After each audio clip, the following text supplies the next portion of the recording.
തുർക്കിയെ കൃത്യമായി ഒറ്റപ്പെടുത്താൻ GCC രാജ്യങ്ങൾ ശ്രമിക്കുകയാണ്. തുർക്കിയെ മാത്രമല്ല, സൗദിയെ ഈ കരാറിൽ നിന്നും പിൻവലിപ്പിക്കാൻ പറ്റിയില്ലെങ്കിൽ സൗദിയെയും മാറ്റും. തുർക്കി, സൗദി, പാകിസ്ഥാൻ ഇതൊരു അവിശുദ്ധ കൂട്ടുകെട്ടാണ്. ഇത് പല ഭീകരവാദത്തിനും തുടക്കമിടാൻ സാധ്യതയുണ്ടോ എന്ന വലിയ ചോദ്യം ആവർത്തിക്കപ്പെടുകയാണ്. നമുക്കറിയാം, ഇറാന് ഈ വിഷയത്തിലൊന്നും യാതൊരു താല്പര്യവുമില്ല. ഇറാൻ നിലകൊള്ളുന്നത് അവരുടെ ആത്മാഭിമാനം ഉയർത്തിപ്പിടിക്കാനാണ്. അവരുടെ ആത്മാഭിമാനത്തിന് പോറലേൽക്കുന്ന ഒരു കാര്യവും അവർ ചെയ്യില്ല. ന്യൂക്ലിയർ രാജ്യമായി പാകിസ്ഥാൻ എങ്ങനെ മാറി? പാകിസ്ഥാൻ എങ്ങനെയാണ് അമേരിക്ക ഒത്താശ ചെയ്തു കൊടുത്തത്?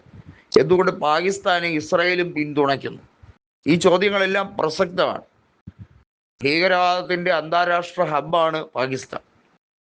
അതിനുവേണ്ടി കുടപിടിക്കുന്ന രാജ്യമാണ് തുർക്കി. ഇവരോടൊപ്പമാണ് സൗദിയും കൂടെ ചേർന്നിരിക്കുന്നത്. നോക്കൂ, ഈ 3 രാജ്യങ്ങൾ പല സാഹചര്യങ്ങളിലും അമേരിക്കയുടെ നയങ്ങളെ അനുകൂലിക്കുന്നവരാണ്. വളരെ വ്യക്തമായി പറഞ്ഞാൽ GCC രാജ്യങ്ങളിൽ പലതും ശക്തമായി അമേരിക്കയോട് വിയോജിപ്പ് കാണിച്ച് പിൻവാങ്ങുമ്പോൾ അതിനൊരു ബദൽ സംവിധാനം എന്ന രീതിയിൽ അമേരിക്കയുടെ കൂടി ആശീർവാദത്തോടു കൂടിയാണ് ഇങ്ങനെ ഒരു പരസ്പര ധാരണയിലേക്ക് അവർ എത്തിച്ചേരുന്നു. അവർക്ക് പല ലക്ഷ്യങ്ങളുണ്ട് എങ്കിലും പ്രധാനമായിട്ടുള്ള ലക്ഷ്യം എന്ന് പറയുന്നത് അമേരിക്കയെ സംതൃപ്തിപ്പെടുത്താൻ കൂടിയാണ്. കാരണം അമേരിക്കയുടെ ഫണ്ടിങ്ങും കൂടി ഈ രാജ്യങ്ങൾക്ക് ആവശ്യ സമയത്ത് കിട്ടും.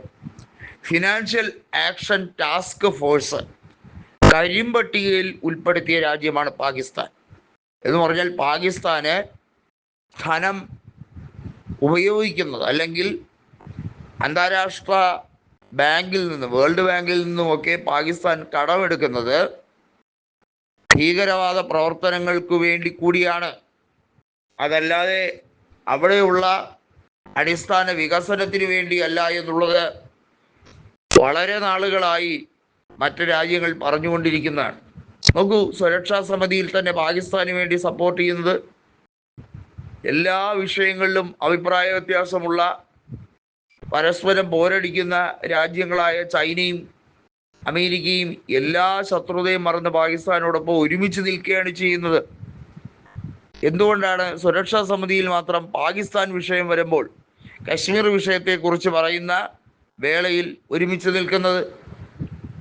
കശ്മീർ വിഷയവുമായി ബന്ധപ്പെട്ട് ഓപ്പറേഷൻ സിന്ദൂർ നടത്തുമ്പോൾ അമേരിക്കയുടെ ഇടപെടൽ ഉണ്ടായിരുന്നതായി പറയുന്നുണ്ടെങ്കിലും അമേരിക്കയുടെ ഇടപെടലിനെ തൃണവൽഗണിച്ചാണ് ഇന്ത്യ മുന്നോട്ട് പോയത്.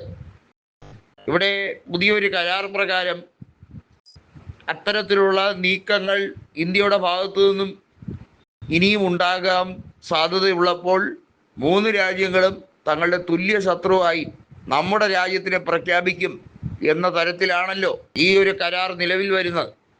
എന്ന് പറഞ്ഞാൽ അതിൻ്റെ അർത്ഥം പാകിസ്ഥാന്റെ ഭീകരവാദത്തെ തുർക്കിയും സൗദിയും ഒരുപോലെ അംഗീകരിക്കുന്നു എന്നതല്ലേ?